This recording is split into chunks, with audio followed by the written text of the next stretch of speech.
Honorable Eyiboh, what do you think of the three that still have to be further processed? Talking about El-Rufai, Stella Okotete, and Abubakar Danladi. What do you think about those three? That is a clear indication that the 10th Senate is not a rubber stamping Senate, because they are alive to their responsibilities. They have followed to the letters the intentions and, of course, the purport of screening. And in the course of screening, if there is anything bordering on either security or sundry issues, the Senate has a responsibility to either withhold or decline approval or confirmation, please, of the nominee. So the three persons, lessons are learned here. What are these lessons? That there is the issue of separation of powers here in practice. The 10th Senate has been able to showcase the issue of the separation of powers. The issue of independence of the legislature has been established because the executive sent the names to the Senate. If it was rubber stamping or there was no independence of the legislature, all the names would have been returned. But let us also look at the level of sacrifice that the Senate made. They did not even sit on legislative days. They sat on Saturday, sat on Friday, sat on Saturday, sat on Mondays. These are not legislative days.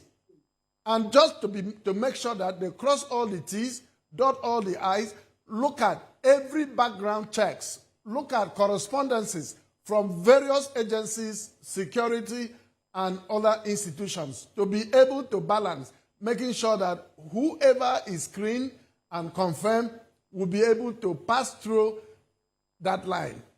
And Indeed. They have been able to do that. So for the three persons whose confirmation has been withheld, it is an indicative of the extent of diligence the Senate have deployed in the screening of the ministerial nominees. And I think they should be applauded. Indeed. All right, then. As you know, Honorable, our program is an interactive one. The first caller of the day has come in, Mr. George, calling out of Lagos. Good morning to you, Mr. George. Good morning, Uncle Yori. Thank you. Good morning to the guest. Uncle Yori, what I would say to the case of Keamu's, what we saw yesterday, is that the lawmakers themselves, they should also learn to respect themselves. If you know what goes on between ministers or MDAs with committee members in the House or Senate, you will know what I'm talking about. The guest knows what I'm talking about. If your relationship with the executive agent is not, you have to, they say he who goes to equity must come with clean hands. So respect begets respect. If the legislators respect themselves, the executive agents will also respect themselves. That's all I can say in public. Okay. Let me just say something about the portfolios. Okay, which hasn't been assigned to any of them yet. Which haven't been assigned to any of them. Many people are saying, oh, this number of ministers are too many. But if you read the manifesto of the president, you will see that there is a lot to be done. They don't know how many ministries are going to be created. They don't know what are going to come up in the process of executing these policies. Some of those that have been confirmed, I have always recommended that Governor Wike should be given the Ministry of Works. We want him because we have seen what he has done in that sector in his state. Okay. I will see. Okay, so thank you for calling in, Mr. Ja. I beg your pardon. I just wanted the Honorable to react. But Honorable, he was making the point that we don't know what ministry who will be attached to. I want to correct one thing there. He said, you know, but I am not. He said the guest is also aware. I am not aware of what he meant by the committees and the MDAs respecting themselves and all of that. I don't know what goes on there because... No, about what goes on ahead. In such activities. But as a matter of fact, the issue here, the kernel of this discussion, is the constitutional provisions, the empowerment of the legislature to carry out its activities. And part of these primary responsibilities as empowered by the Constitution 1999 as amended is one of those issues, is the issue of oversight. So the oversight is not a privilege, it is a right conferred and empowered on the legislature. So the MDAs, the executive or the judiciary, they have no discretion to exercise whether to obey the legislature or not. They are under obligations. It's obligatory. It is compulsory. So once it comes to the issue of oversight, it comes to the issue of appropriation, or it comes to the issue of the legislation, these things is constitutionally empowered and it's clear. So there is no allowance for the exercise of discretion or somebody going to any person's altar to worship. So what happened yesterday is a clear lesson that we must know that when you become a minister, in exercising your privilege as a minister, you should know that there are boundaries. And these boundaries are spelled out by the Constitution. A minister is an agent of the president.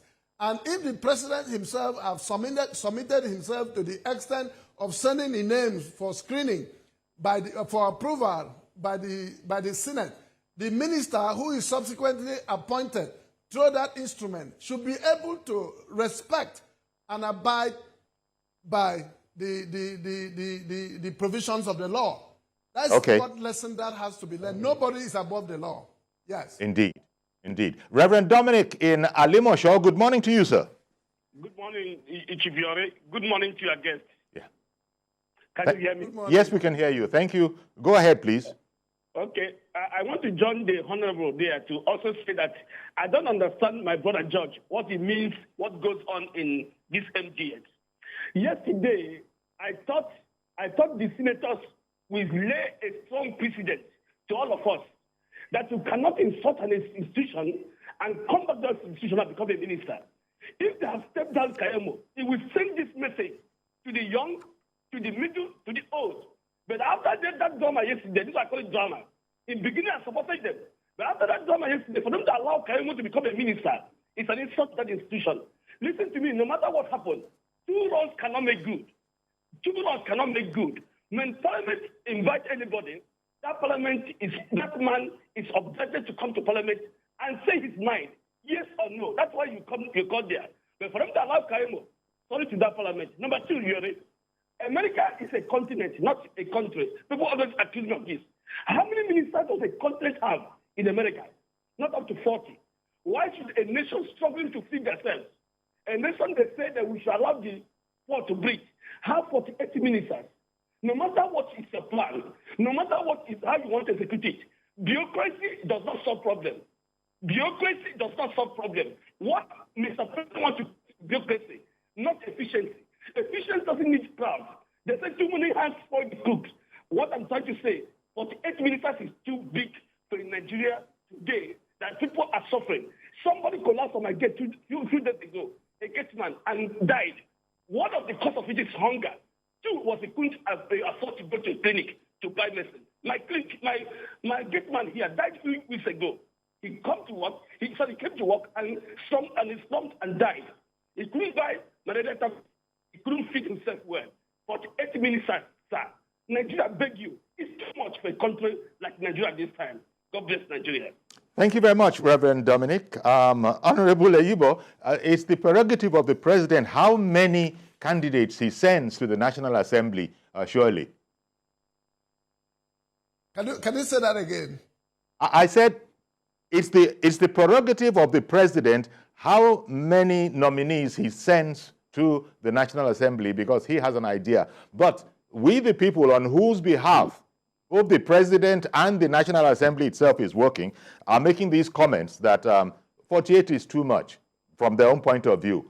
You got any comments in that regard? One thing I want us to do clearly is this. we are really lacking behind when it comes to the issue of public education and enlightenment on the issue of governance. What constitutes good governance? What constitutes good governance is the ability to galvanize the strengths of people in government, to be able to, that is leadership recruitment culture. Our leadership recruitment culture must be such that every responsibility must be accompanied by accountability. It's not the issue of number. If the president wants to have 50 or 60, that is not important. If the president wants to have 20, that is not important. But his ability to deliver, the ability to deliver on the issue of governance, on the issue of growth and opportunities, on the issue of development, and cutting down costs. Costs on governance could be consequential. For example, when you recruit 20 people and the 20 people are not supervised, they turn their respective ministries, departments, and agencies of government into a cesspool of corruption. You will lose so much money. But if the president recruits 50 people, and those 50 people are closely marked, eye-marked, those people are watched and supervised, and they are able to come up with enhanced productivity that will bring back to the people the derivatives of governance. That we have nothing to lose. So it is not the issue of the number, but the issue of implementation, issue of capacity, and issue of output.